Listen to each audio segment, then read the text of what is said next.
Chester, and now the Fred D. Knapp Funeral Home of Greenwich. Every week, I come to you discussing important topics and sensitive subjects that all of us need to pause and reflect upon at some point. And through this show, I hope to provide a platform to do so. If you're joining us this morning on 1460 WVOX, we will take your questions, comments, and calls to 914-636-0110. Good morning, Vinny, and everybody back in the control room. I've changed my seat up today. They're all behind me. And good morning.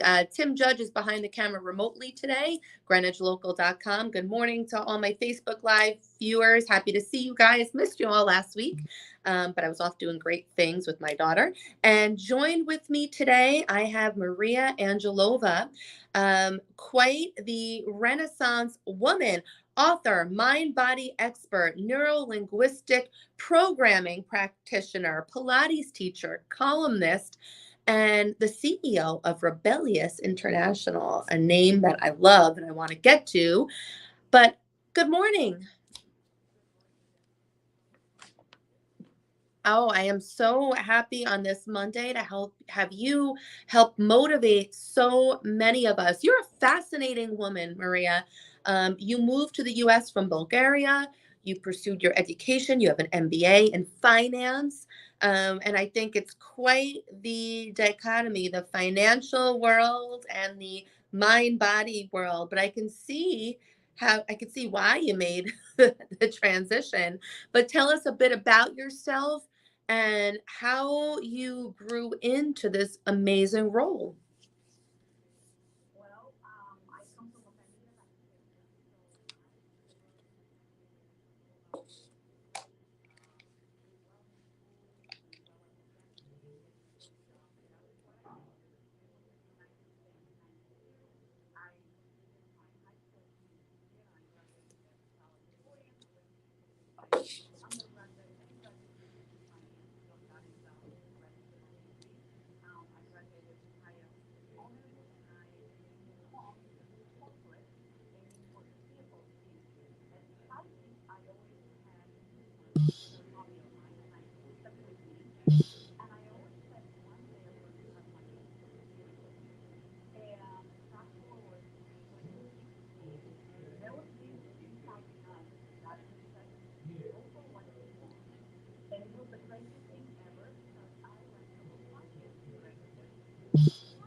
Mm-hmm.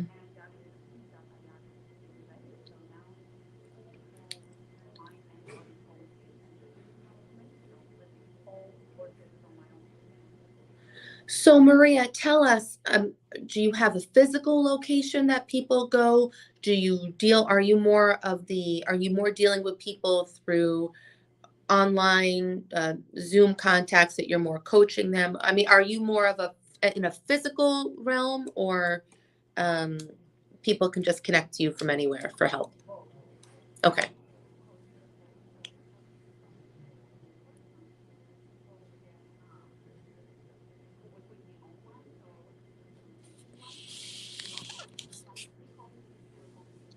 Mm-hmm.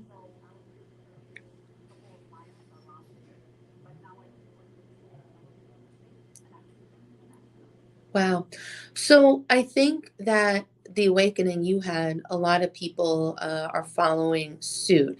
I truly believe wholeheartedly, and I'm in a very stressful industry. And when you're in those types of businesses, it's just this keep going, this survival, and you don't stop to take in any of the effects that it's having on you mentally and emotionally. And I've personally become so passionate about this because the mind body connection is such a real thing. And I think we just exist. We're in the dark about it, so many of us. And there are studies that show the nexus between stress and physical health. I mean, this is real. This is documented. These are not, you know, quacks coming out and saying this. You have researchers, health experts, medical doctors recognizing that you have to be in a healthy state of mind body. And we're seeing more and more that stress can not only cause and disease, but it could also facilitate pre-existing conditions and launch them into like full-blown ailment, sickness, Yes. disease. So being aware of that is the first step. But for so many of us, it almost has to be a reprogramming. So talk to us about your typical client. Who is the typical client that comes to you, Maria? And are they coming to you? They're coming to you for life coaching, correct? So they come for different reasons. I would say it's interesting you brought up this question. Most people come to me for pain, because whether it's pain, physical pain, my shoulder hurts, my back hurts, my neck hurts type of pain, or they feel exactly to what you said, Jen, kind of stuck, and the pain of being stuck. I'm successful. I have everything I thought I ever wanted, but something is empty and I don't experience joy in my life. I'm just I call it the hamster wheel. Every day is the same day. It's the same thing. I get up, I eat breakfast, I Groundhog go Day. to work. Yeah. And is that all there is to life? And I would say in a lot of cases, it's birthed out of something that happens to them. Like I said, pain, it's a great motivator to create urgency in people. Loss of a loved one is a great motivator to kind of pause and evaluate things. Loss of a job is a great way to evaluate things. So people come, and what I would say is I work with people who are really ready to embrace change, because change can be uncomfortable. And with change, what I tell people is we kind of have to take the mirror and turn it our own way. It's so easy to blame the world, your job, your spouse, your partner, your kids, whoever you want to, your parents, for the state of your life. But the transformation truly happens when you look inside. And you have to start with, I approach the mindset change through the body. So when you see somebody, for example, a type A's are pushers. They want to push. And I have to teach them with, you take a type A and you say, today we're going to focus on breathing. And they look at you like, well, I'm here to have a workout. And you say, yes, but first we're going to get that body awareness of where you're in space. How does your body feel? And it's not unusual, Jen, to get somebody who is go, go, go. And I'll say, so how does your body feel today? And they'll say, what type of workout do you think you need today? And they'll say, a really boot camp type of workout. And I said, so tell me about your day. And they'll say, well, I didn't really sleep because I'm stressed out. I didn't really eat. I didn't have time to pee, so I haven't hydrated much. I've been in meetings all day long, but I really feel like I need to push it. And I'll just pause and, be like, wow. And sometimes that throws them off, right? But what I want to do is create that awareness of what you're saying and how much there's conditioning there, versus is this what your body really needs today? And sometimes they will say, well, what do you think my body needs today? And I said, well, you're telling me you're very highly stressed. So when we're in a state of hyperactive, do you really need a hardcore workout today? Maybe today you need something more stretchy, relaxing, meditative, therapeutic to kind of quiet down your nervous system. But all of that requires to change the mindset and the thinking. And then if you take of somebody like that, how they go through life, the way they show up in the equipment and in their workout sessions, you start correlating that to life. So when things are rough, what do you do? Do you keep push, push, push? Or sometimes when they say, I'm so tired. So what would you do when you're really tired? Oh, I got to push. I have a deadline. Wow. And I tell people, to the point that you made about stress, chronic stress will kill you. It won't be immediate, but over time, it will bring on disease. And if you don't manage that, it will, the chronic stress is a major contributor to the top major death-bringing disease. I It's not a agree. joke. I totally agree with you. I've seen it. You know, it is, but again, you see that propensity even when somebody's literally telling you, I'm tired, like I haven't slept, I have nothing in me, but let's push the workout. So then the workout, arguably, how effective is that workout? Because, there's no supply in you to fuel you for that challenging workout. It seems so counterproductive. It is. And it is It's counterproductive. not going to yield any benefit. So you're right. Stretch, chill out, restore Go yourself, for a walk. and get back tomorrow. I agree with that. Actually, Jennifer Aniston recently, in an article, I think I was reading it this maybe in People, where she said she was learning as she got older to be kinder to her body and workouts, where she was before really all about that cardio, that CrossFit, that high intensity. And now she's become a spokesperson for a really wonderful workout that I've done in the past. And she kind of brought it to my attention again, called P-Volve, where it's just it's movement, and it's great and it's challenging. But again, it's being a little kinder to your body. So not to say that those other workouts don't work, because they're great. And I Yeah. do think we all need them sometimes, but life is about a balance for sure. And you're really defeating the point of working out when you have no supply and you're looking to do something Push. like that. So I love the title of this blog that you posted, called Personal Responsibility for Your Life, because so many people lack this. And, it's really that ability to own it. It's your mistake, own it. And it's not so and so's fault. Like, it was a choice that you made. And even if you made a choice with the best information that you had and it was a mistake, nonetheless, it's a mistake. This is something I try to instill in my daughter daily. If you make a mistake, it's not the teacher's fault. It's not so and so's fault. I think this entire, if you call it Generation Z, I don't know, no offense to all the young, people 15 to 30, but I think they all lack this. It's not that life is happening to you, it's that life is the sum of the choices that you're making. So shed some light on this, please. It seems so simple to someone my age, but I guess it's not. I always tell my clients, life is not happening to you, life is happening for you. And I love to talk about mistakes. They are really not mistakes, they're lessons. So if something didn't go the way that you wanted it to go, or you didn't experience the results that you wanted to experience, what is the lesson there? So for example, let's take it in the context, because I have those same conversations with my daughter, is if you didn't do well on a test as well as you expected to do, what better could you do for the next test so that you can perform better? And that is for all of us in life, right? If you didn't do well on a project, instead of sitting and beating yourself, what could you do differently to do better the next time?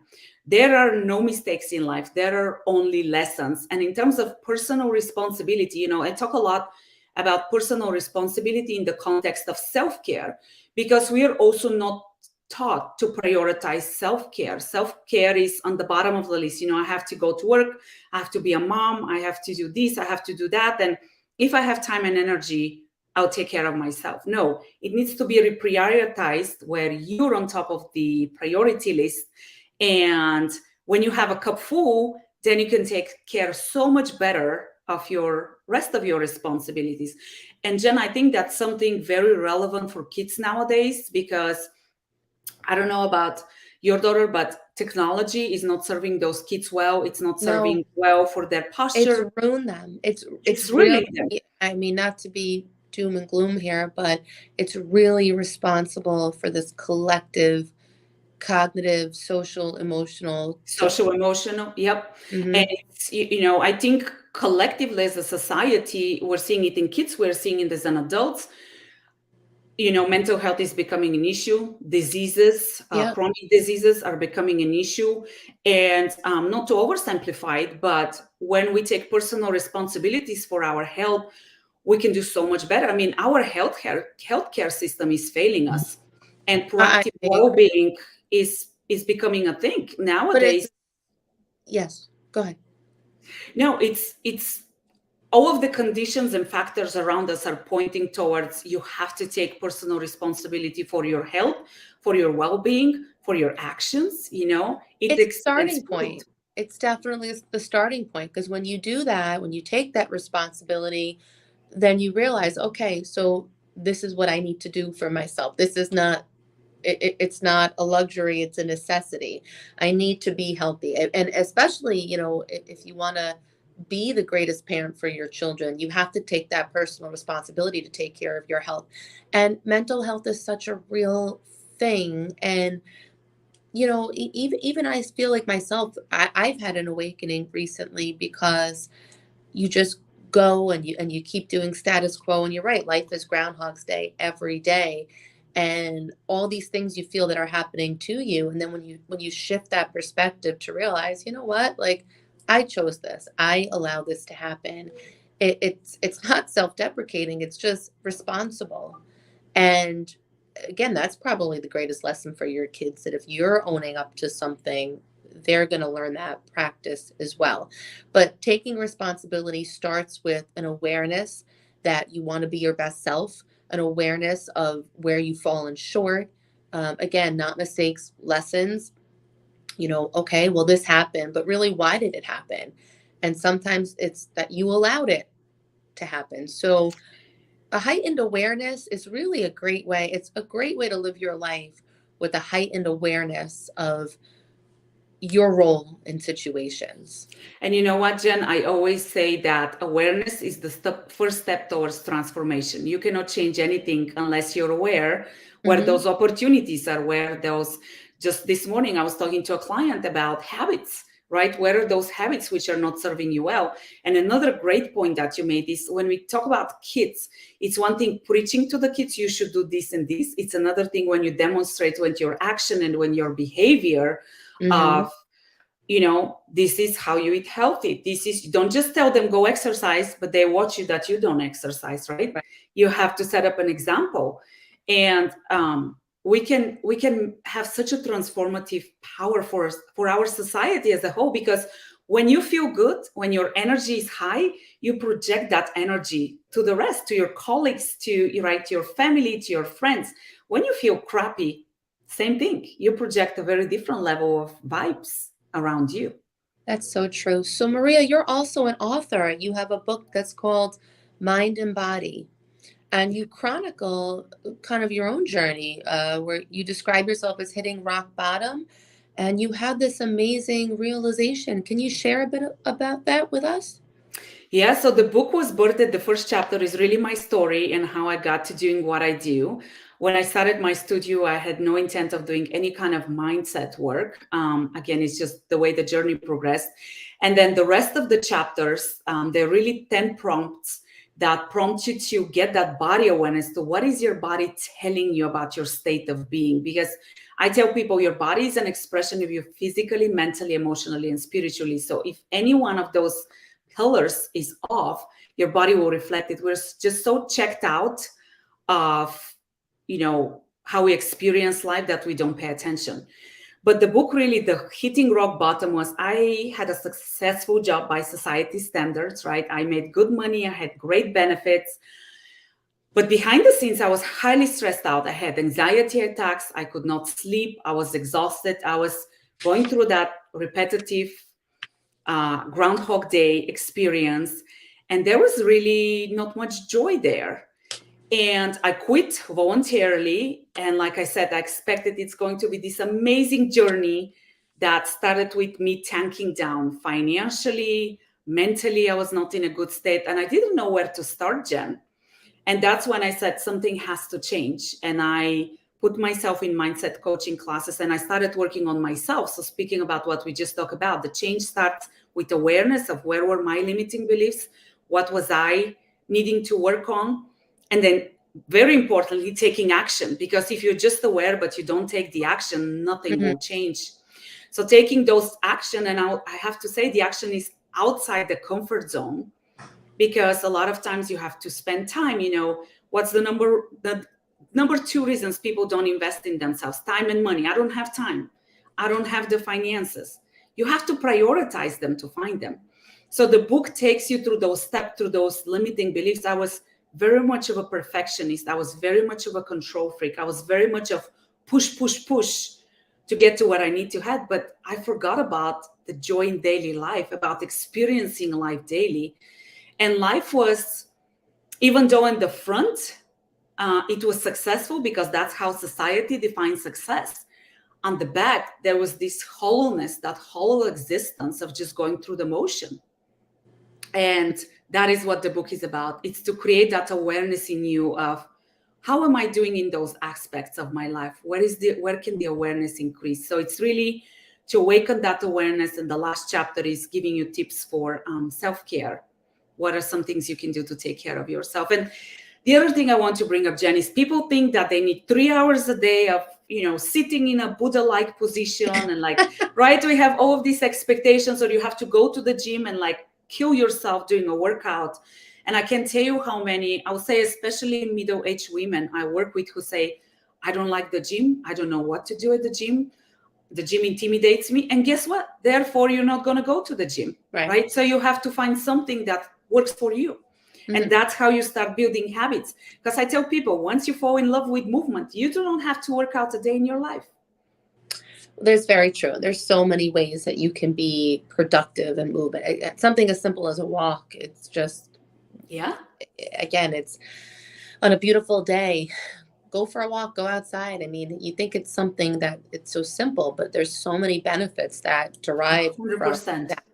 So can you share some of those tips that you have in your book? Can you share some of them? So, of course, movement, that's my baby. That's what I'm passionate about. And what I would add a word there is intentional movement.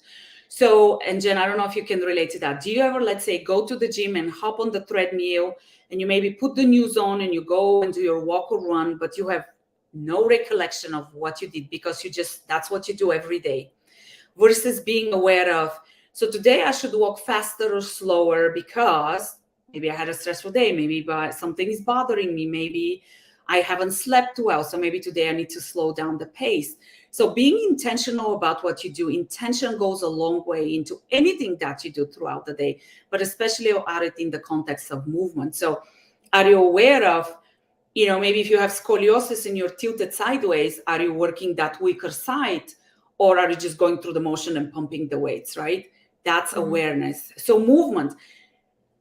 Find something that you love, right? For me, it's Pilates. For you, might be running. For somebody else, might be dancing. For another person, it might be CrossFit, right? Find something that you like, because when you like it, the chances of you doing it will be so much higher.